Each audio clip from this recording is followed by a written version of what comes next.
arriving here at that age, the first challenge was just making a go of it and making Right. sure that we had food on the table. Right. There's 6 of us living in a very small home, and probably the one family that would wish that there were no summer holidays because we had to go pick berries. Like, how fun was Right. that, right? And so, I wish they would ban berries forever. I still have PTSD from them. But they taste good. Yeah, and I suspect some of you had the same experiences. I would think. And after that, there was, once you kind of got settled, and I think this is the story of many an immigrant that have come into this country, is trying to get their footing. So I was subject to, racism at the time. I was the only, person in school that was of South Asian descent with a dastard, and I often would talk about my, after school back 40 appointment list where I would meet some of my so-called friends to figure out some things. We won't go into details about that. It was about survival at the time, and so after that, it was once you got settled and kind of got your feet underneath you, then it was about, okay, well, what am I going to do in this country? What are the things that are available to me? And trying to fit in was a big part of it. Trying to, see who you were in the hierarchy of the population, all of that stuff, Raj, I guess. And to make a long story short, I chose a career initially in law and wanted to pursue legal studies. When I got asked and was invited to, serve as a volunteer with the RCMP in Surrey, which really introduced me to my first mentors, I would say, in the RCMP. And I would call them professional mentors, people that, I looked to as individuals that were going to help me make decisions around a particular profession. Guidance as well, right? Guidance, Yeah. yes. So I looked to them, and I didn't see them as mentors initially, but it was their behaviors, their language, how they interacted with people, how they carried themselves, their commitment to the job at hand, their passion for public safety. That's how they fell into that sort of definition of a mentor for me. And I didn't call them mentors then. Yes. Yeah. I just saw them as people that were good. Yeah. And it was much later in my life when I reflected back, saying, well, no, that was a mentor. Yeah. And I'm glad that I came across them. And they were the ones who, really encouraged my decision to then pursue a career in law enforcement, which I did. And then I had a bit of a tiff with Canada at the time. Yes. There was a disagreement about what the uniform should be. And so, the rest I think we can talk after. But the initial path was difficult. The initial path was laden with all kinds of, difficulties and also a bit of disappointment in the promise of this country, which touted itself to be inclusive, multicultural, all welcoming, and then until such time that you actually wanted to be a part of the country. Okay. And then it was, whoa, hang on a second. Yeah. You don't fit. We don't want this. The definition of Correct. fitting in. Yeah.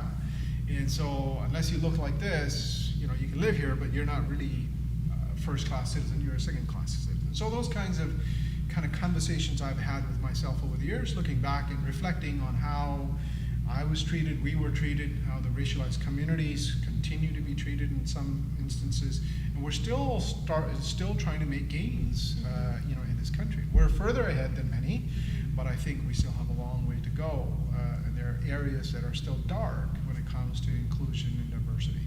So I'll stop there because there's a lot of knowledge at this desk, at this table, and I certainly don't want to occupy all of it, but that's how I Okay, well, we're going to come back to Yeah. all of this again. Okay. So Gina, Yeah. tell us about, I know your story, so, Yeah. and you're very open about it. So tell us what made you at that young age say, you know what, this is it, I can't handle this, I'm going to go on my own. And then instead of going in the wrong path, you actually are are very successful now, and you're a money coach and an educator. Like, how did that come in such a young age? Yeah, I guess for me, growing up, I was raised by a strong single mom, and for anyone that's ever been raised by a single parent, it does pose a different set of challenges and obstacles. Later on in life, my mom did remarry, and that had a different set of challenges associated with it. But growing up, like, I dealt with a parent that was an alcoholic and kind of abusive in different ways. And being a young brown girl, I made the decision at 18 to move out, and it was something that I made in like the heat of a moment after an argument, and there had been several arguments before that. So pretty much I made a decision in the heat of the moment to move out. I didn't have a financial plan. I made a lot of mistakes. One of the biggest mistakes being that I continued to spend as if I was living at home with minimal expenses. So I didn't understand what a budget was. When I turned 19, I racked up my credit card, ended up in debt, wasn't saving, depleted my entire savings. So I made a ton of mistakes in my early 20s, and a lot of what I do today is helping young women navigate through those challenges, understanding that, if you really understand how to make money work for you, you will be able to achieve your goals. So for myself, today I own a financial literacy company, and I would say the biggest goal with my company is to empower young women through financial literacy. And I always say I'm a big advocate, like, regardless of the strong man in your life, whether it be your father, your brother, or your significant other, it's truly up to you to build a strong financial future for yourself. But it was that one single event, I would say, that completely changed the trajectory of my life, and I don't think I'd be the person I am today had that not happened. Amazing. Okay, so we're going to come back to all of that Sure. as well. So, Gary, so tell us about your foundation. What brought you? What was the driving force for you? I grew up in a small town, Camel River on the island, and I had a great upbringing, but I was often that only person of color in my class, and I used to be quite embarrassed when they would call my name, because my name is Gurjeet and they could never quite pronounce it, and just being very self-conscious about that type of experience. But for the most part, had some really positive experiences, and I did well in school, and I often was my own worst critic when I was in school. And I struggled after high school. I went to the University of Victoria and I took some courses, and I really struggled in school. I wasn't really enjoying the experience. And so I dropped out, and those are some of my darkest days in my early adulthood, in terms of, I had such support from family, but I was just feeling like I'd failed. And so I ended up volunteering and doing some different opportunities to work with people in the community, like more vulnerable communities. And then I happened into social work, and that's kind of from there I went into this path of supporting communities, and I did my bachelor's and master's in social work. And my first post-bachelor's was working in corrections and probation, and I had great mentors in those programs, and I really appreciated and valued the opportunities I was given within those programs.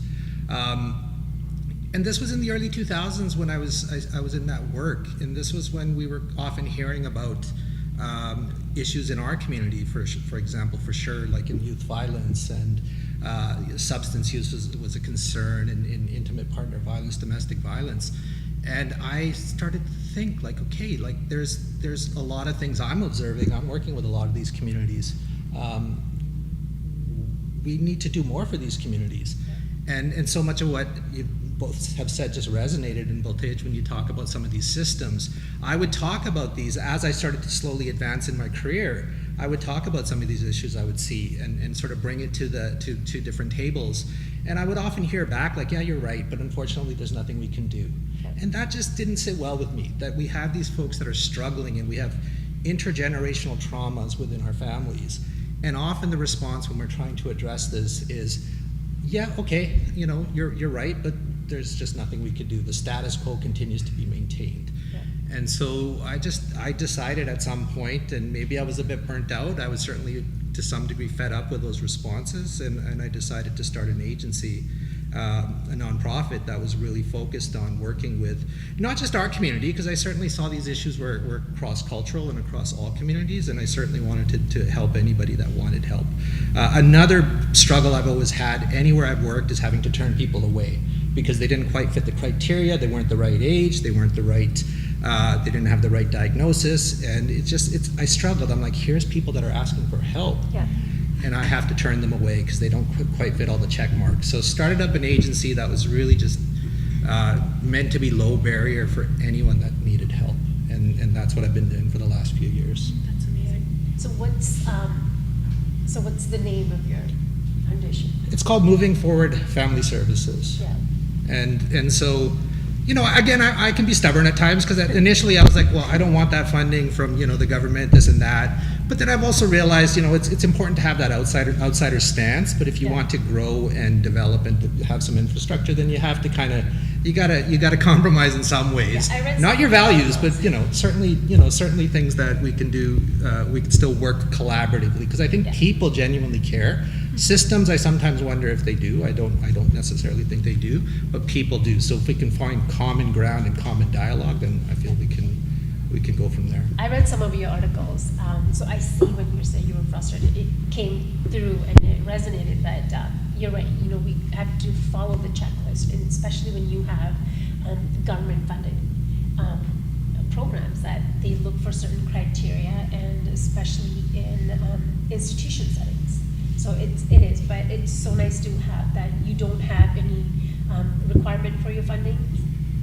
Requirement For the service. for clients. Yeah, that's something I'm gonna, as long as I can, for as long as possible, have an open access sort of support service and not turn people away based on geography or based on their financial circumstances, just to be able to support them.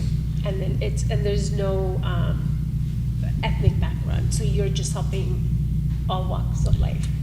Absolutely, but any chance I can get, now bringing it back to the mentorship piece, anytime I can work with somebody that really is passionate about working with South Asian community or the African Canadian communities or the Indigenous communities or the Chinese Canadian communities, there's people within these communities that are excellent, and just with the right sort of support and mentorship, there's just so much we could do with that resource. And so a lot of help in that. We do have role models, but they're not accessible, or people don't know about them. So or there's shame in asking for guidance. And so how is it, because of course I'm sure with your services, Gary, everything is of course there's a limit to how private you'll keep everything, and how can people reach out to you if someone needs, what are the best ways to reach out to you, I guess? Well, I think even that piece around confidentiality, that's so important, that so much of what we, when someone contacts us, it is secure, it is confidential. Unless we're concerned about their well-being and their safety, but beyond that, we will maintain that confidentiality. Something I realized at some point, like I'm by nature quite introverted and not particularly social, but it was around 20 years ago when some of these issues around violence were taking place, and really in our community in particular, that I thought, well, why aren't people stepping up? And then I kind of realized, wait a minute, maybe I can step up. I don't have all the answers. Certainly then I didn't, and certainly now I don't. But I think sometimes we overwhelm ourselves to think that we just can't do it. And I think I've had Vijay here, for example, did his practicum with me many years ago, and he's such a great leader. And there's so many folks like Vijay that just they already came with such great skills, and we just need to support them to let them know like there's opportunities. I think Vijay already knew that, but just to be able to kind of highlight some of those skills and really say, you don't need a formal title, you don't need credentials even necessarily, if you want to just support. Part of that is then, there's people, we also need to be in positions to facilitate that. Yeah. So, we want people to step forward and say, I want to get help, or I want to help, and then we need to give them those opportunities to do that. It's genuinely when people just want to help, and there's some that do want to help, they just don't know how to go about it, or where to start, or how to call, or so that's what I'm going to say. That's what I wanted to have all of your guys' opinion, because you guys have such an impact. What would you tell our viewers, or what would you want to tell our community members, the young youths or the young adults, if they want to do that? Like, how can they go about it? And just to take that first initial step, because once you get out there, there's that thing of, what if they don't accept me? What if they laugh at me? What if I'm not good enough? What if? There's so many what ifs that just, and sometimes you tell your friends, instead of encouraging, they just tear you down because they don't want you to go ahead of them, right? They just want to keep you at their level, and that goes a lot in all communities, but especially in our community. You're good as long as you're my level, but you cannot reach above, because then I have to tear you down. So how do we recognize that and change that mindset? Like, how do we come up with solutions, or even start a conversation and recognizing that? Let me jump in. I think it starts in the home with values, right? We talked about that last time on the last roundtable, but receiving encouragement really starts from the home, right? From parental parental units or guardians, ever, right? Parents. A lot of people who feel like they're not good enough to be active members of the community out there to help support other people, they haven't been supported themselves, right? So I think really at the root of it starts really in the home. Like, if we're parents, are we instilling confidence in the next generation? Are we encouraging our kids to take risks, take healthy risks, get out there, challenge yourselves, educate yourselves, and that kind of thing? Yeah. Right. It's very value oriented, I think. So then, what happens when we have, like we were talking before, is like you have a home where you don't necessarily have present parents. They're trying to make their ends meet. Mom and dad are working. The kids are left to fend for themselves. And then the kids start making friends outside, and and then they don't really get that positive influence. And then I'm not saying everybody. And then you have some that find comfort in a group, and then they become gang affiliated. So how do we reach out to them? Like, how do we show them that there are better ways? I can answer that. Right? Yeah, I think for youth that either want to be mentors, or maybe you feel like you can actually make a difference. With the pandemic, we realized that everyone felt so disconnected. Yeah. But social media is one thing that made everyone feel connected. So for me, I like to have open conversations on Instagram, and starting a dialogue like this, but doing it on your own Instagram can honestly make such a big difference. I openly talk about me moving out. I'll post questions on my Instagram just to get people's perspectives, and you'd be surprised. There's so many women that have reached out to me and said, hey, you know what? I'm in an abusive relationship right now. I really want to leave my husband, but I don't have the financial means to. Yep. And one person reaching out to me, I'll recommend that they listen to my podcast. I'll give them sound advice to tell them, you know what, maybe you need to sit down and create a budget, take a look at how much you can afford if you were to move out. But starting dialogue on social media, you'd be surprised. It helps people feel more connected, but it also helps other people realize that they're not alone. Yeah. Yeah.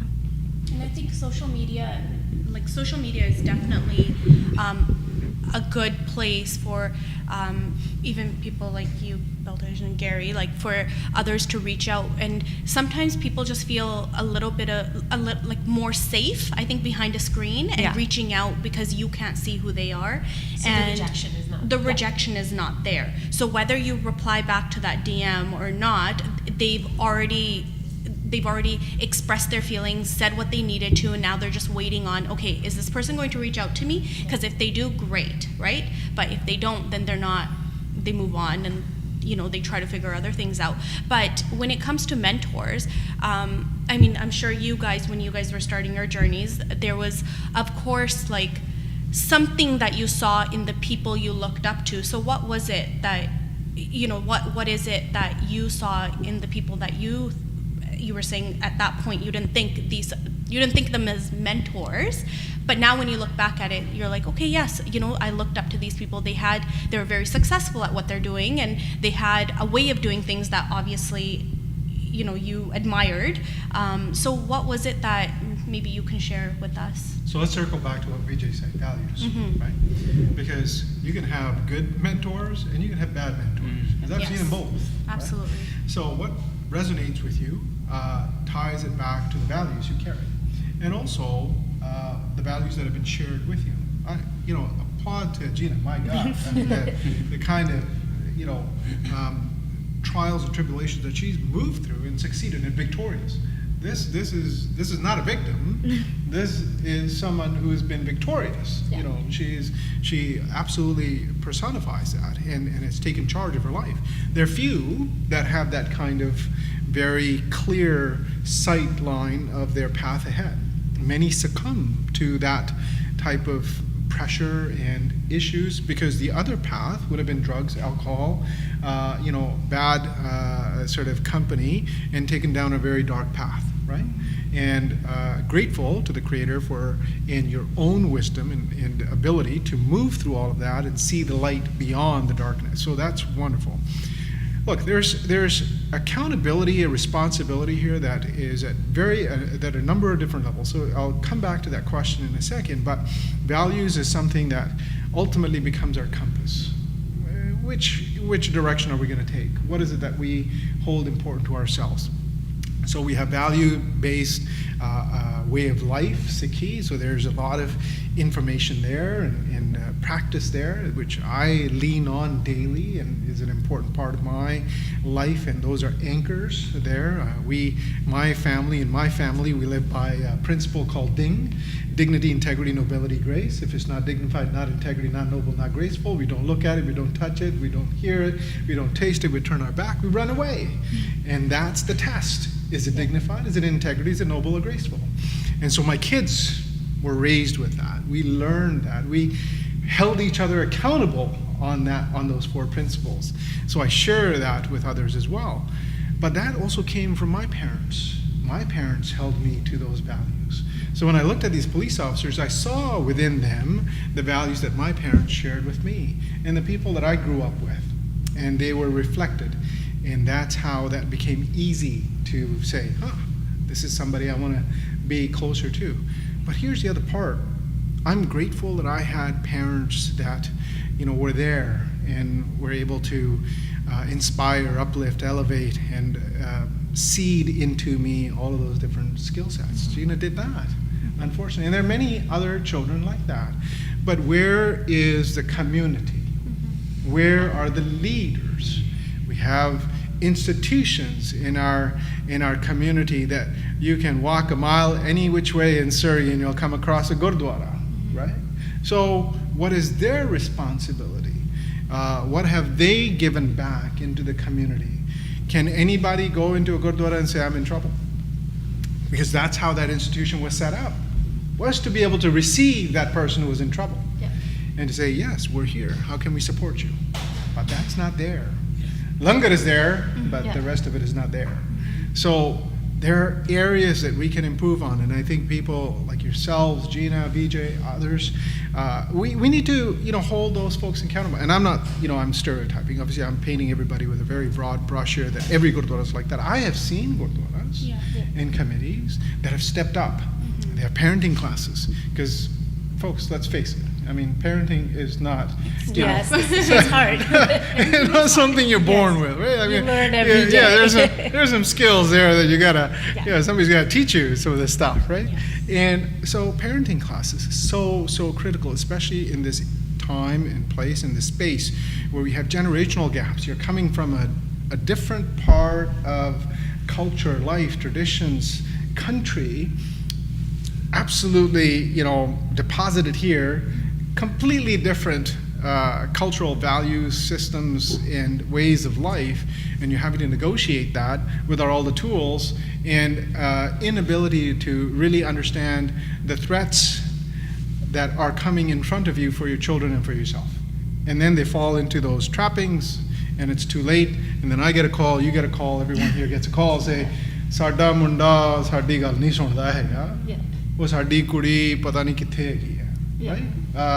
And it's too late by then, Yeah. because we're no longer in prevention. We have gone past intervention. We're now just managing the risk. So it's too late. So in my view, parents have a very, very high level of responsibility and accountability to children. Look, if you're going to bring somebody into this life, you better be ready to give. You better be ready to serve. Yeah. You better be ready to put your very best self on display every day. Yeah. And then I certainly want to make sure that we recognize that our institutions, our gurdwaras, those places that we fund, FYI, we fund, community funds, are giving back. I rather have a gravel parking lot Yes. Yeah. and all that money, that $200,000 that we're going to spend paving it, Yeah. spent on youth programs, funding Gary's program, funding VJ at one of those gurdwaras to provide counseling services, and be able to bring in people like Gina to give guidance on how to manage your money. That's what's another needed. question. Why is that not happening? I Mm. don't like. Why is this not happening in our gurdwaras? Why are these gurdwara, presidents and whoever is running these organizations? Why are they not reaching out and providing our community with this sort of support? Why do you think this is? Why is there the lack of this? I don't have the answer to that, but to piggyback on what Baltej said and what Gina said earlier, the power of social media now is because it's a void. It's a void in parenting. It's a void in institutions. It's a void in the services, whether provincial or federal or local. People are going towards social media to find some kind of connection or some kind of help, for better or for worse. Right? So I see all that, and that's why it's powerful. We can use that as a tool to do these kind of things with people together. But it depends on how people use that tool as well, too. And I'll just say, because I was blown away a few years ago, a Gurdwara in Surrey, Dashmish, the president did approach me and gave us office space. And we have office space. We have 4 rooms and a boardroom that if I had to pay rent for that, they gave me that space for free. My model would not work if I had to pay for those expenses. And not to throw others under the bus, but school district, I couldn't, I said, hey, I'd love to be in a school. This is like the center of all communities. I could fill this place after school. I know it's packed during the day, but it's empty after school. Sort of silence there, health authority, ministry. Yeah, I'm making inroads again, so I don't want to burn those bridges. But it was the Gurdwara that gave me that space. Yeah, and doctors, like non-traditional. It was non-traditional. We have a medical clinic, All Care Medical, that's given us office space as well. So I'm grateful for folks that see what we're up to and are contributing. By giving us space, by giving us these kinds of opportunities to work collaboratively. So, and I noticed that, again, when some of these social issues were taking place, or when they were really becoming prevalent, say 20, 30 years ago, I think it was often media that would go to the Gurdwaras and say, what's going on? Mm-hmm. And I think it took everyone back, and people didn't quite know how to react. And often when those things happen, we tend to get defensive initially. And I think for years there was this resistance because it was just an uncomfortable dialogue. In the 20 years I've been in the field, I like that the trend. I like that we're talking about it more. I like that we're starting to sort of bust down some of these stigmas. We have a lot of work to do still, absolutely, but we're trending in the right direction. And I'm always excited when I hear from youth, like my kids that are now teens, and they talk about some of the subjects that they talk about in school. So the dialogue is happening in ways that maybe it didn't even happen when I was in school, or even just a generation prior. So we still got a long way to go, but those are all quite heartening in terms of where we're going. Not adding fuel to fire, but I do want to acknowledge where you said with the school district, I wanted to fund the school where my daughter was going for children that came to school without lunches and having no breakfast. Because to me, when parents are having difficulties and making the ends meet, or whatever the issue is, if your child is going to school hungry, that's no way to live. And I wanted to do that, and it was a struggle for me. And they're like, oh, well, the ministry's like, well, we'll see, maybe it's not this school, we will have to look at all of our funding, whichever school lacks, but I'm like, I want to sponsor. Let's help the children. So there is that little bit of pushback where you're just like, the people that want to help, we're tying them back with the red tape. So it's, and having Gurdwaras to be accountability it's a stepping stone that we should take. We should ask. When I go to number 5 Road Gurdwara, not to throw anybody under the bus, there's not even a gyani there, so I just go matha tek, I give myself prashad and take it. But we should have these places where if you can't have children Punjab be there, or why can't we have positive talks there for men that who have a bad behavior and haven't gotten any, haven't attended any program for alcoholism or domestic abuse or whatever. Why can we not give them that place as a support group? Like, why can't we provide that? A safe spot, I think, for them where it's comfortable for them to go and it's and with a counselor, or like, so why can't we have that? Like, why? It- why are we not It's doing that? hard. It's hard for us to hold these institutions accountable because we're scattered ourselves. So that's the first part. The second part is these institutions themselves, and I'm just going to take a hard line here because I think we need to speak the truth. And it's not directed at any one person, but we're talking about institutions. It's hard to take an institution seriously and use them as a role model in a time when centuries ago Guru Nanak Dev Ji abolished gender inequity. I'll ask any one of you, when was the last time you saw a Gurdwara committee member that was a woman? 100%. Yeah, never. When was the last time you saw a Granthi that was a woman? Never. When was the last time you saw a Ragi Jatha that were women? As a matter of fact, there's Gurdwara in Surrey that actually does not allow women to do kirtan on the stage. My daughter was, my daughter was prohibited from doing that, and let's go back to the actual Why source. are we funding those things? Well, these are conversations we need to have, and so I probably will get some very uplifting mail after all of this, which is wonderful. But the Harmandir Sahib itself, the source of Sikhi does not allow women to do kirtan there. I don't know. This is still not known to a large portion of our community. So women, like my sister, my daughter, my mother, will not be able to go to Harmandir Sahib to do kirtan. Why, right? So this is where it's hard. It's when we say that our children should be receiving their wisdom and their support and their lessons and their encouragement from an institution. I challenge that institution and say, well, how do you do that when you yourself are not following the tenets that have been laid out for us? You cannot, on one hand, have 4 doors into the center of Sikhi, and then yet the minute people walk through that, you start to judge them. Yeah. And we judge our daughters, we judge our sisters, we judge our mothers, and that's judgment. Because you're a woman, you can't do kirtan here. Or you're of a lower caste.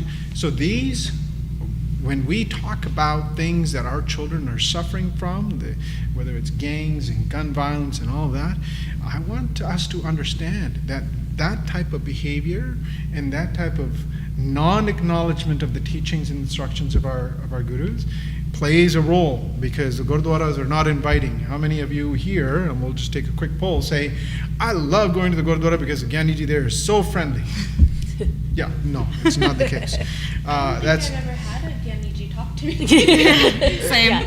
exactly right. So how do you, and these are supposed to be safe places. Yeah. How do you go to that gurdwara and then sit with that Gyaniji and say, I'm in trouble? Yeah. How does a woman who is being, abused at home, violence and all of that, go to the Gurdwara and say, can I get some help? How do our children, our youth, our teenagers go to the Gurdwara and say, I think I'm in trouble? How do you do that? So that low barrier that you're talking about, Gary, and I know the Smesh Darbar did create that space, and I'm so grateful for them. I don't know if that still exists or it's still happening. That's wonderful. But it's also, I've also heard that sometimes it's difficult going through, a full house of a Gurdwara to go seek into that counseling office, because then there's that stigma, Yeah. right? Right? Yeah. And so that comes with it. But I'm glad that they're taking the first steps and they're supporting that. And some of that needs to happen as a general kind of concept. Prevention is where, if we can put our minds to prevention and create that learning environment where everybody comes and say, no, I need to learn this before I step on a landmine and it blows off both my legs and it takes out my entire family. I need to know where the landmines are. Yeah, that's the best place to be. Yeah. Right? but there's no low barriers around that. I think stigma and accountability almost go hand in hand. Yeah. If we as a community were to deal with the stigma and reach a critical mass where we actually talk about things openly, without judgment, and approach the institutions and say we want these issues addressed, it might change the institutions a little bit Of course. and hold them accountable. First, we need to be knowledgeable ourselves. Absolutely. We need to be informed. We need to understand. We need to connect with what are we deserving of. That's the other part. Like anyone here, we need to think about. Like, I grew up in a community in Malaysia where the Gurdwara was my safe place. Like if someone would ask me where's home, I'd say Gurdwara. Yeah. Not home. I would say Gurdwara because that's where my friends were. That's where the Geniji was, and he would be like smiling when we would come into the Gurdwara, right? And he would have our hockey sticks ready for us, and the field was there, and he would actually play with us, and they would teach us, Gurbani, and sit with us, tell a story about Gurujis, right? It was a safe place, and we would look forward to going there. I've not come across that here. So when you don't have those safe places, then we create barriers for our children to really take advantage of these institutions where there's a treasure of knowledge and a way of life that literally lays it out as far as what things to avoid, right? So, why? I would want to ask, why don't we ask or demand from our gurdwaras, because they're funded by people that go there with us, that they, in the evening, why don't they do part where they can teach kids? Have the Rara Sabji, the part where they teach kids on how to do it and participate in it, and welcome the younger generation, teach them about the Sikhi, and it doesn't have to be one-on-one. It can be, parents can be there, and it would be, tell stories, why are we not demanding that? Why are we not, as a society, they need to provide that to us. There's a lack of involvement in the community. Why don't we demand them? These institutions, whereas there's I think what I grew up thinking what a Gurdwara was, it is not that. Yeah. For me personally, I can say a Gurdwara is not my safe spot. I would never say Gurdwara is a home, because that's not how I look at it. I just think, I was brought up, yes, we go. I know about our gurus. My parents have educated us. Inside of me, I don't know exactly what I believe, but I definitely believe in a higher power. I believe just making sure your heart is clean, and that's my number one. And I try to teach my kids, okay, as long as you have a clean heart and you are there, if someone is lending you their hand or handing you their hand and saying, hey, I'm in need of help, make sure you hold that hand tight and help them throughout that journey of theirs, because I don't think there is a place. I would never, if I was to go through a problem, I don't think I would actually go to the Gurdwara for help. And I think that, to me, it's just ridiculous, because it's one place you would think, hey, we have a whole community at this Gurdwara that should be willing to help and should be saying, hey, we have come to us, these are the resources we have to offer, here is a counselor you can talk to, here is this support, here is a support for, if you need financial help, we are here to help. We are here to help you. We are here to find you a home. We are here, whatever it may be. So I think maybe it is something that we start discussing with these institutions. Maybe someone needs to go in and start organizing. Maybe it's just they don't understand how to start these programs. Yeah. Maybe they don't have the knowledge or the education to speak about these programs, or even to just don't know where to start. And there's also high turnover of Gyanis in the Gurdwara, so Why don't we have conversations with the president and the vice president for them to have a designated, you have a designated Granthi, why don't we have a designated counselor? Or someone, that anybody can go to, and have the confidentiality there that you cannot speak of or you cannot talk about it. So, it's something that as our community, we need to ask for that. So there is some change happening. Dokhnavaran Gurdwara does have a counselor. They do have youth programs.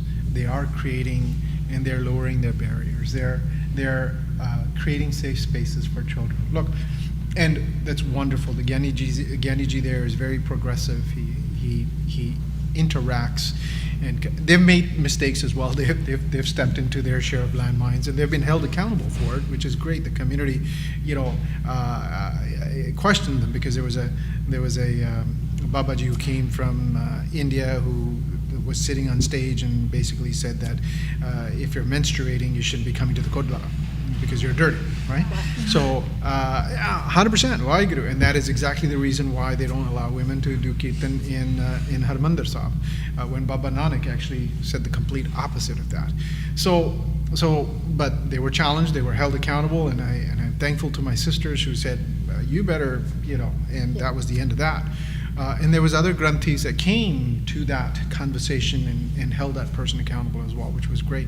But, and this is where, how do you start talking about making good choices when the struggle you're having is about gender equity in a faith-based institution that prominates itself around equality? It starts with ek onkar, but then we're saying, don't come to Gurdwara because you're dirty. How do you then, in that conversation, say, can I talk to you about me being recruited as a drug dealer? Where does that conversation start? You know what I mean? So this is where there's I think there's work there, and you're not wrong, that we need to raise these conversations, and I've certainly challenged some of the institutions around that. I had said, and you're not wrong, you say, well, how do we get them to do this? Look, they are good in many different things. One of the things they're very good at is raising funds. Yes. They're very good at that. They've Our got it down. community is very good at They've got that down to a science. Yes. You may want to pick up some. Yeah, apparently. Absolutely. They got it down to a science. But what I did, one of the things they can do, though, is set aside 10% for the youth. They don't need to figure it out. Get VJ in there to figure it out. Yes. Get Gary to figure it out. Get Gina in there to figure it out. We got 10% every year, annual income. 10% of that is for youth programs, youth issues, parenting, blah, blah, blah. You have a program, come make an application. If it fits our criteria, you get the money, no questions asked. We're not the experts, you are. Go do your program. Yeah. This is not complex. This is not super hard. It just takes the one visioning and also ultimately the desire to want to do that. So going back to, you said Dokhnavaran Gurdwara does that. I am hearing about it now, but why are we, and then I come back to my question always is, why are we not bringing that to the forefront? Mm-hmm. Why are we not elevating that information so people know about it? And then this forces other Gurdwaras to get involved. Like, okay, you know what, they're doing it. Let's raise the barrier. So why is it not public information, or why are we not promoting that as, hey, we're doing it. We challenge all the Gurdwaras to do it, right? I don't So even that's think how. youth know it. Like, I didn't even know this was a thing. Yeah. So I think why is it kept so under? I mean, for Under lack the of a radar. better word, under wrap, right? Is it because the other Gurdwaras don't want it to be part of it and have to elevate themselves up, raise the benchmark? Did you have a comment? Well, here?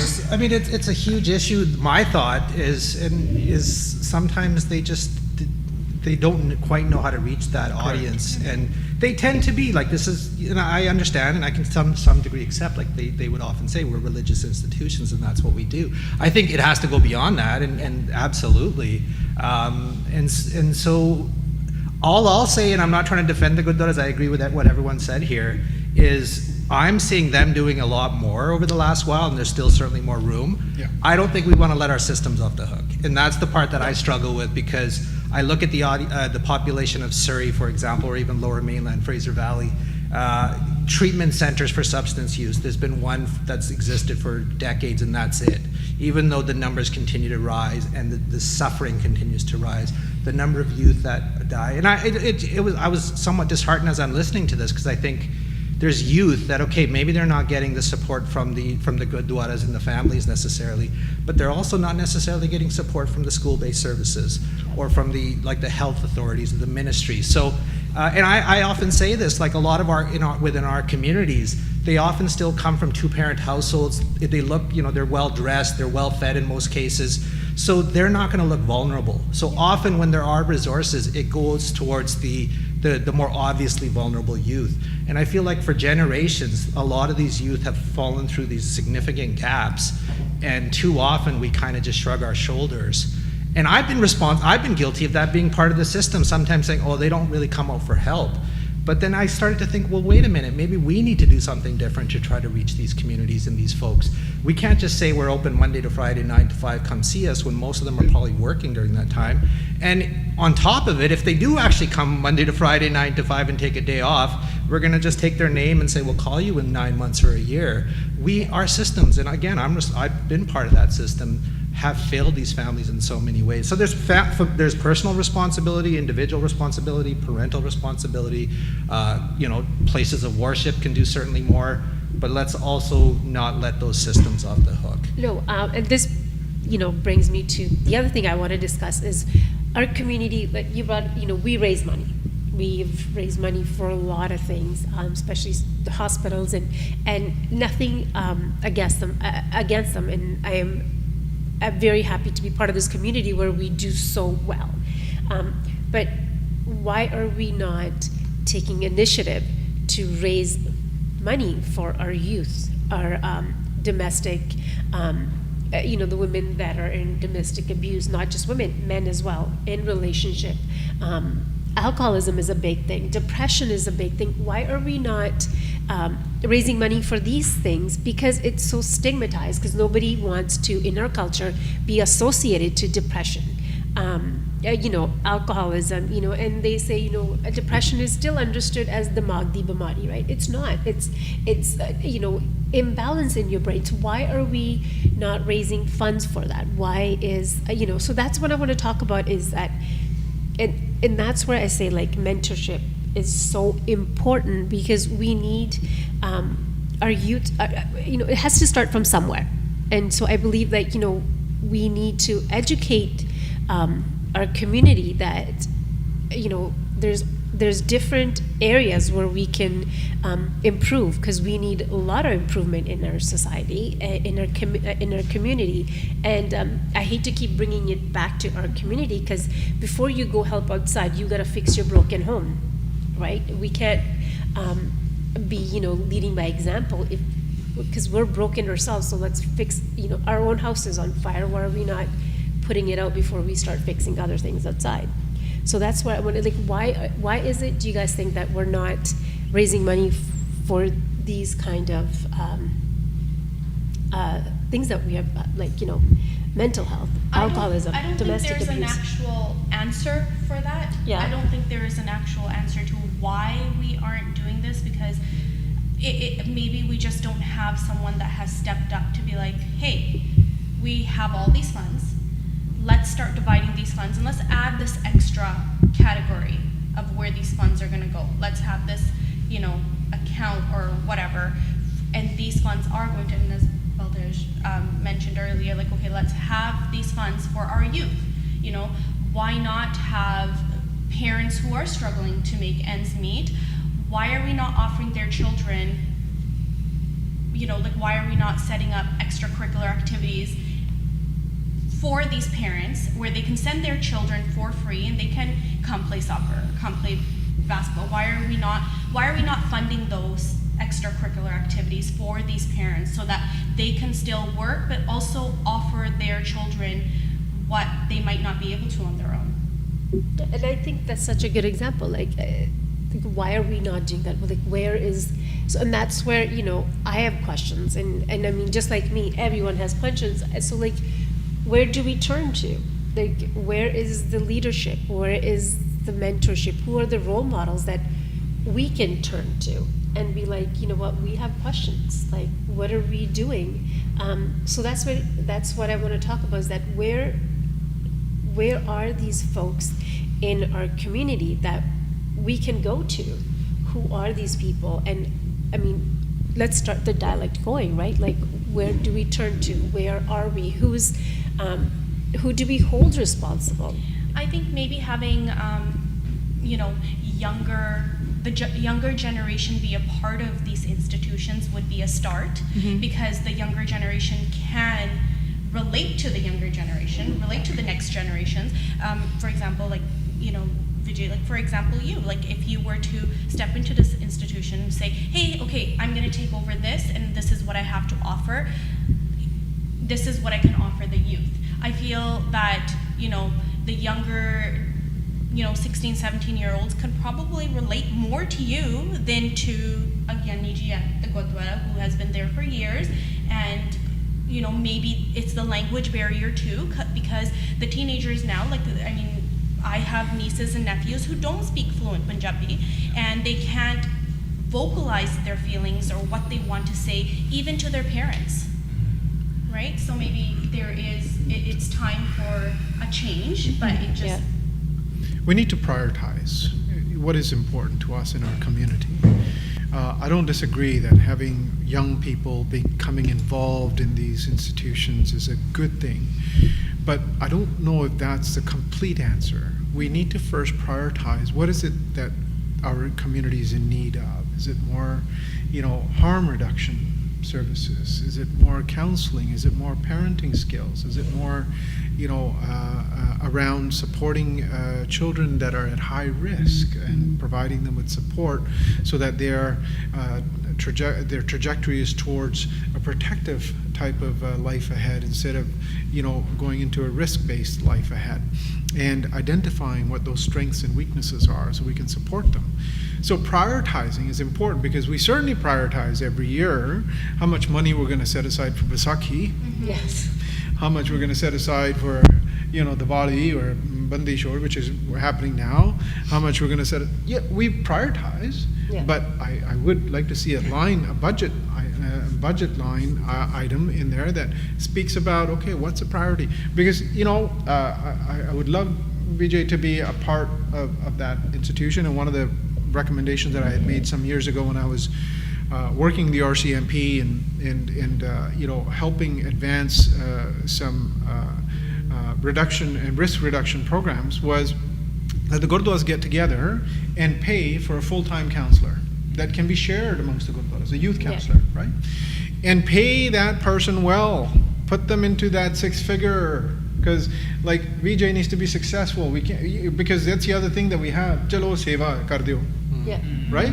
Yeah. So we expect people to give time freely into that Gurdwara, and that's where it doesn't work. That does not work because, we ask for seva is important and we need to do that, but we cannot demand seva.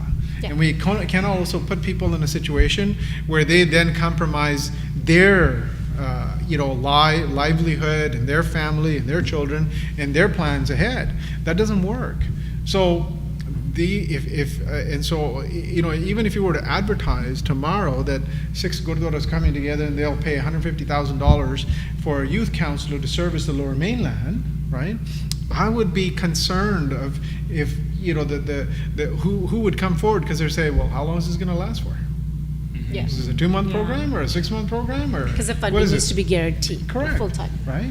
So that's where some of these things really need to firm up, and we need to prioritize, the areas that we want to contribute into, and this is where the Sangat can have a voice to say, look, we're supporting you, but this is what we want to see in programming in this Gurdwara or in the Lower Mainland. I think we can absolutely have that conversation, and the money is there. It's not that the money's not there. The funding is there. And we can do a lot of great things. And you're not wrong. We should be able to support parents who are struggling.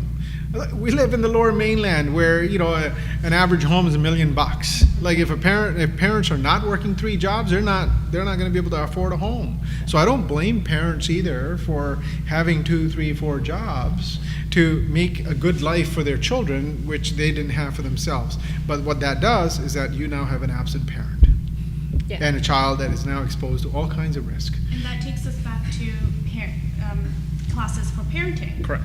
And even, marriage counseling, I think offering that in our community or at the like at a place that you know, we can find as a safe place to go to, and I think that would make a dramatic change in our community and the upbringing of the next generation.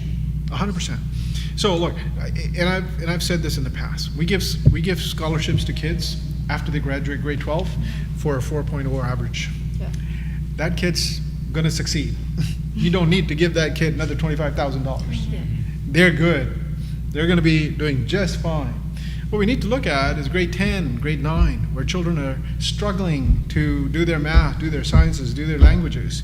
That's when we need to be spending that $25,000, identify those children that are having difficulty, give them tuition money so that they can better their skill sets. Yeah. Yes. I agree. Don't wait till grade 12, and then you get a whole bunch of people that didn't do well, but you give money to the person that's done well. Yes. So, let's recognize that. I understand it's hard work and all that stuff, but those children are not at risk. The ones that are at risk are already lost. Yeah. We're not going to get them. Yeah. So we need to shift our thinking a little bit, and you're not wrong when you initially said, Raj, that, you know, why do we put all these people up on Baltej up on a, you know, pedestal? Well, I don't need to be put on a pedestal. I didn't say that. I'm saying that. You didn't say that. I said elite. Yeah, elite. Emmy trophy दी जाने वाली. You know, it's not necessary. I think we all need to take ownership of who we are. We all need to be role models. We all need to be leaders. We all need to be on our best behavior whenever we are, you know, out in the community or when we are on our own. That responsibility doesn't end. And so I think we have led our children astray. You cannot say on one hand, speak truthfully, and then you roll up to the CBSA checkpoint and they ask you, did you buy anything? And your trunk is full of stuff and say, no, gee, just milk and cheese. And you drive through and your kids are sitting there going, oh, you speak the truth only when you're, when it's needed, but otherwise try to get away with everything you can. Yeah. That's the example we've set. What are we doing with the real estate market, the homes that we're building, the properties? I mean, it's a big topic, I get it, but those are behaviors that we're modeling for our children. Then we wonder why our children are selling drugs to make some money to buy the latest BMW. Yeah. Because what did we just model for them? Mm-hmm. Exactly. Right? So, look, I'm oversimplifying. I understand that, and Gary would be the first one to tell me that, look, Baltej, you're just, you know, this is oversimplification. I get that, but we also are working with a very confined amount of time. These are complex issues. There are layers to them. There's all kinds of different parts to it, but generally speaking, I think we need to own some of that blame for having set a standard and set an expectation of our children that they're not going to be able to meet, and then when they try to, and they go down a path, you know, that is wrong and gets them in trouble, then we call them bad, right? I mean, I see weddings. I mean, I do weddings, and I see weddings where we spend hundreds of thousands of dollars on just the refreshment portion of the milni. Yeah. Yeah. Right? So, I think We're we all taking on second mortgages. correct. So, what are we telling our children then? Unless you have all this, you're not really getting married, right? Like, so, anyways, I'll stop there. I've sucked up all the oxygen in the room. I'm hopeful for our community in the sense, again, my observation is the fact that we maybe haven't addressed some of these issues or frankly have been underserved by the sort of the mainstream communities. These systems aren't entrenched. We can actually be innovative in what we're doing, and we can create those systems. Agreed. I find sometimes like it's harder to work with traditional systems because they're so entrenched. I think we've kind of talked about that. They're resistant to change. Yeah. Anytime you talk about change, like the schools, they will hide behind bureaucracy. They will hide behind, ideas sit on people's desks and die a slow death over time. But with our community, because I often am as much as there's been so much tragedy, unfortunately, I still feel often excited, maybe the wrong word, but I feel like, okay, there's something I can do here. Like I feel like I'm not just gonna hit walls and just be banging up against a wall, that I have opportunities to do something here that I couldn't do with say, mainstream communities. And even, I started the agency because I really wanted to, I saw what was happening with our community, I wanted to serve them. But over the years, I've noticed that the main population coming to us are white Canadians. So the system that was made for that population isn't even failing. working for that population, Yeah, right? it's failing. So there's some innovation, as that we could do something different, and we could do something that's tangible, and this is where leaders can step in and, really shine. And I also think that we don't have to only depend on Gurdwaras. I feel like, we're here at Southall. They're sponsoring us. So I feel like there are other places just like this. They're willing to help their community. They're willing, so why not use them as well? Fruity right? Canna donated some money, just a little shout out there. But again, these are non-traditional places, and it was Right? And- exciting. Yeah, so and let's think outside the box. And I do. So when you have it places like Southall or Aria and stuff, or even places like farms, like fancy farms and stuff, you can have that a little privacy of it. It's not going to be in eyes of everybody. Oh, who came and who didn't came, and then you can truly have a confidential session with somebody, with be a dad or be a mom. And I feel like they need counseling as well, because when you're living in intergenerational, it's everybody can benefit from this, because there's a lot of stress, there's a lot of conflict, and a lot of beliefs within that within the household. So I think everybody can benefit from that, but it's just taking the first step and getting the leaders together and to form that, hey, we're trying, we're changing, and so we have younger youth that can look up to it and be like, no, I'm not gonna go down the dark path, because there is somebody that I can go to for help, that there's somebody that can help me in my darkest hour. It doesn't have to be the wrong path. So I do feel like we need to have those leaders held accountable for it. Now, that being said, Gina, I wanted to ask you a question. Sure. Because you obviously, you talked a little bit about, okay, you had pretty much hit rock bottom. Yeah. And went into debt. Yeah. Spent the last penny of your savings. Yeah. Who did you meet, or what did you go through that made you want to, okay, you know what, I need to make a change. Yeah. And I need to make a positive change. What made you want to do that, or who made you want to do that? Did you have a mentor? Did you No. have anyone No. that you were... I didn't have a single person I could turn to. Like we talked about when people are struggling or when youth are struggling. When I moved out, the last place I would have gone to was a Gurdwara. Like I wouldn't have felt comfortable there. I didn't have any friends. Well, I did have friends that I turned to, and the strong women in my life were the ones that helped me. But I didn't have any family that I could turn to. I definitely didn't have a mentor. And that's kind of why I do what I do today, because although I didn't have that help when I was in that situation, I want to be that person now for other young girls that are going through something very similar. And I think like we talked about institutions, we talked about our community. I think a lot of it starts at home too. Like how often do you hear like your dadi or your parents say something and we don't question it, but we know what they're saying is wrong, right? Yeah. I think a lot of youth, like I do it at home, and my grandma says something, I'm like, why'd you say that? Like, why are you saying that, right? Questioning their thought process, because it's so traditional and it's so wrong sometimes, and that's where that stigma is coming from. Like, when I left, people looked at me and they're like, oh, she's so bad, she moved out. But it's like, how bad do you really think it was for me to make me want to leave? Yeah. But it's like, I was made out to be the black sheep, but no one really knows what's happening in your household. So I think it's just like questioning things in your own household is so important. Absolutely. Yeah. People are very quick to judge. 100%, yeah. Right? We live in a society where they don't want to hear the other side. They just want to jump to their own conclusion. Yeah. Just to feed their own. Yeah. But so what made you? What made you take on the RCMP? Well, I never intended to take on the RCMP. Sorry that it came across that way. But to have that belief that I really just wanted to become a police officer, to be honest with you. I mean, I got some real great role models: Greg Nixon, Dan Gibson, Bob Rogalski at the time. These are all police officers at the time that I consider my first, role models in law enforcement. My interest was to become a law enforcement and a police officer, just because I saw the need in the community. When I went out in ride-alongs and things like that in the community, people would come up to me and start talking to me in Punjabi, thinking that I was already a police officer, right? So very quickly I realized that there was a need, there was a demand, and there wasn't enough of us there to serve. So that's how I came to make a decision. And coming from Malaysia, it was commonplace to see police officers with turbans. Yeah. Yeah, we had Sikh, Dastar, Tari, men and women serving in the Army, the Navy, the Air Force, the police force. It was commonplace. So when someone said, well, when I looked around, there wasn't anybody with a turban, all good, I'll join, and away we go.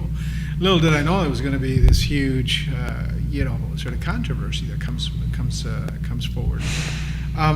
But it wasn't in the reason I stood my ground, because the day, I still remember that day when I walked into that office and said, hey, great job, you passed everything. We'd like to offer you a job. And, your heart rate just goes up. Oh my God, I'm about to, achieve all my dreams, and here's the offer, and away you go right after that. But, you just got to shave your beard and cut your hair and remove your turban. And then it went down the other way. Yeah. It was my relationship and my connection and my absolute admiration for my father. When my father passed away, just before that, he had asked of me. He had made he shared with me that he would like to have me continue the legacy and continue to maintain my way, my faith and my appearance, and not to compromise that. It was that promise. It was a promise to a man that I absolutely loved, adored, admired, and someone who was my hero. Your own father, right? My father, Yeah. Right? He was just larger than life. So to have someone like that ask you something and to make that promise was easy. It was like, sure, yeah, absolutely, I'm going to do that. Well, that time came, and I think it's also important we understand that the time that I came into Canada, the tradition at the time was that if you landed in Vancouver International Airport and you had a Judah or a pug, family would take you to the barber shop that day. Wow. That was the tradition, right? I also got asked that question. And that was the first time. That was the first time I had said, "No, I'm not going to do that." I made a promise to Dad, but John did the. So, and then high school came. Who knew the Creator was preparing me for this whole kind of drama ahead, and that's what happened when I got asked that question. This is why I think it's so important that we practice our values, because when the moment comes for that test and you're asked to make a decision, it's no longer something you have to think about. It's muscle memory, or in this case, it's value memory. Yeah. So when I got asked that question, the answer was automatic. It wasn't even a thought that, no, I'm not going to do that. And that's when that very sort of awkward pause took place, where he didn't know what to say to me and I didn't know what to say to him. And I said, I guess that's it. And he said, yeah, I guess that's it. We can't hire you if you're not prepared to follow or adopt the uniform policy. What year was that in? This was in 1990. Okay. Yeah. I know I look younger than. I'm just curious. Yeah. Wow. Yeah. And then you just went on from there. Yeah, I went down from there, and like I said, my interest was not really to become an RCMP officer. My interest was to become a police officer, because I had applied to the VPD, the New Westminster Police Department, to the Delta Police Department, and the RCMP. I even applied to the Correction Services at the time, and it just happened that they were all waiting for the RCMP to make a decision before they would make a decision. Okay. So as soon as I got hired by the RCMP, the Vancouver City Police called and said, "Hey, we got a job for you." I said, "Well, too late. I already said yes to yours." So then what led, was it, back and forth, or like rebuttals, like that said? No, they basically, the recruiting officer basically said, "Okay, I'll send your file back to Ottawa." And I went away not knowing what was going to happen. But from what I know now is when the file went back, there was a committee in Ottawa, the RCMP Commissioners Multicultural Committee, that received that then file. That we have a young man who we have sort of rejected because of his faith. And so the commissioner took that on. The committee, Manjit Singh at the time in Montreal, who worked for Air Canada, he was part of the committee. And he provided guidance at that time. There was long conversations within, and discussions and debate for a number of months went on. And the commissioner at that point asked his legal team for an opinion on whether or not the RCMP could legally reject somebody from the Sikh community for maintaining their faith and wanting to come into the RCMP. And the legal reason back then was that no, you cannot. It's not a bona fide occupational requirement, and human rights in our Constitution allow for individuals to practice, maintain, and have freedom of expression. So based on that is when the RCMP commissioner then made the recommendations to Parliament to adopt the turban as part of the uniform. So how did that feel for you as obviously it's a victory of, like, there's no words. So how did that feel for you, coming? This is not about you. This is about the entire community. So you better get it done. All in Punjabi, of course, with a lot of masala. And so that's the day that I think I really felt that burden that, I have the entire community, the reputation of the entire community on the line here. Because you don't want to fail. No, you never want that. So it was, we had 6 people drop out of our troop, basically resigned because it was that tough. We got special treatment, I'm sure, because of me during that time. Lots of rumors that went around at the time about how I was doing and this and that. Grateful when I graduated, and when then I came to Quesnel. The community in Quesnel was so welcoming. The Punjabi community, not the other community. That was a different kind of welcome. And then too, I felt, okay, this is important. This is something that we've kind of arrived now. Yeah. And the entire community was able to take pride in that. So I've always been careful with that. I've always tried to do the right thing and make sure that that was never compromised. And I recognized that until the next and the next and the next came, that was on my shoulders. So I'm grateful that I was given that responsibility, even more grateful that I was able to carry out that responsibility responsibly.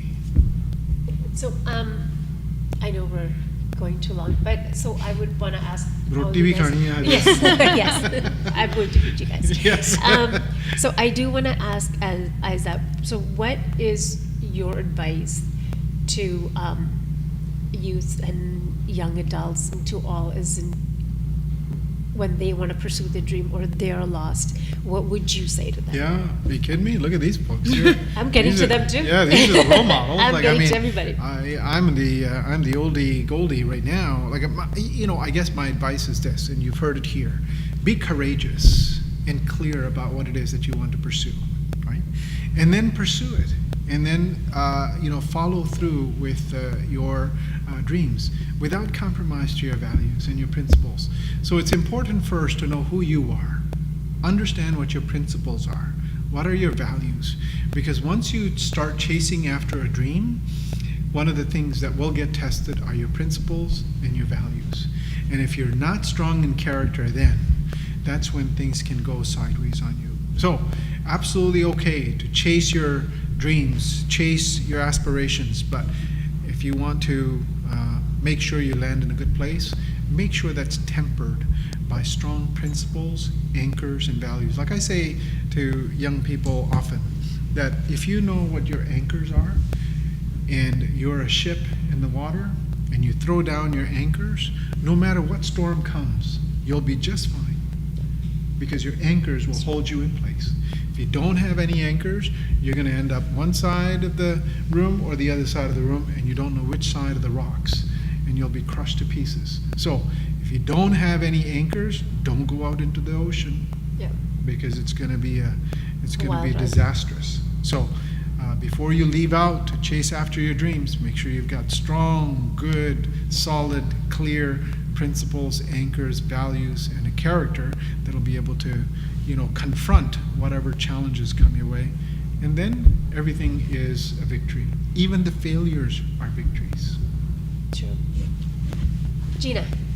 I would say I would piggyback off of that as well, but stay true to yourself and be purpose-driven. I always say that my purpose in life drives everything that I do, and it's to draw out of others the best version of themselves. And I uphold myself to that when it comes to my relationships, my friendships, and even with my business. Thank you. Sharan. I couldn't have said it better. I don't have anything more to add to that. I agree. Gary. One of my favorite sayings, but I'm forgetting who said it. It's an anthropologist, and her name just escapes me. But it's one of my favorite sayings, which is never doubt that a small group of people can change the world, because typically that they are the ones that change do. the world. And so sometimes we overcomplicate some of these issues, and they are big, they're lofty, but sometimes it just takes a few people of like-minded vision and values to really make changes. I don't know if VJ remembers this, but I've said this to students that I've worked with and supervised and mentored. Like, I actually take pleasure in being annoying sometimes and saying, I'm happy to burn bridges, I'm happy to kick down doors and rattle some cages, and then I want you to walk through there and take charge. And because there's so many wonderful people that can do that. We need to disrupt systems, we need to agitate, and once we do, that's, I think, when change can happen, when we have great leaders to step in and take on that role. So true. Brilliant. Just to echo everybody else is saying about, have a strong set of values, develop those values through experience, because your values will be your anchors. They will inform your decisions in life. They will raise you when you're down, and they will guide you in your most neediest times. So yeah, I mean, anchors are your values are everything, pretty much. Okay, so well Values. said. Thank you, everybody. And I think this was such a great conversation starter, and I want to build on that because I think our community does need, a lot of positive influence. And not to say that we don't have any, we do have them, but we need to elevate them. Bring them to where people know who they are, they're easily accessible, and they can, do the work and help them direct our kids or youth in the right direction. And I know I always say youth, but even adults or older adults, or parents' age, whatnot. But it's very important to have these conversations. These are tough conversations, but it's very important for us to have them and learn from them, even ask more questions and hold people accountable that need to answer that, because we as a community, we're stronger together, and I think we can make such a big difference once we start getting the conversation going and holding people accountable that need to be held accountable and ask questions.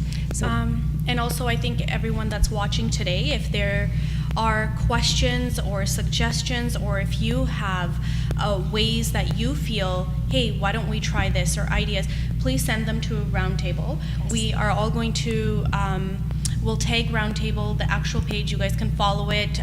You can send your messages. If someone needs any advice or needs guidance of any sort, needs a counselor to speak about anything, we can direct you the right direction, and we are more than happy to do that. And that's what Roundtable is all about. So you guys can definitely, we can even open up a live or open up a questionnaire on our story, and you can send in your questions and concerns and suggestions all on there, and we will be more than happy to address and discuss all of that with you guys. absolutely. And at this time, our YouTube, I believe, we are, you're able to comment on them. You can put your suggestions, and our guests and even our panelists, all their information is on a roundtable. So if you have any questions, ask us. And if you have a question for any of our guests, ask, and we will forward the questions to them, and we will let you know how you can get hold of them